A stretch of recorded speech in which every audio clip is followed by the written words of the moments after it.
A social media post made from inside an OSF facility has been facing backlash online. A spokesperson from OSF Healthcare says they are working on that incident.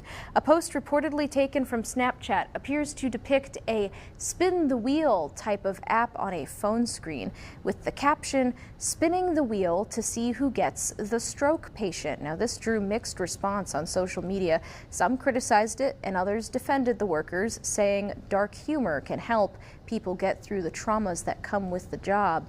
An OSF healthcare spokesperson said the administration is aware of the social media account and post and that they are investigating.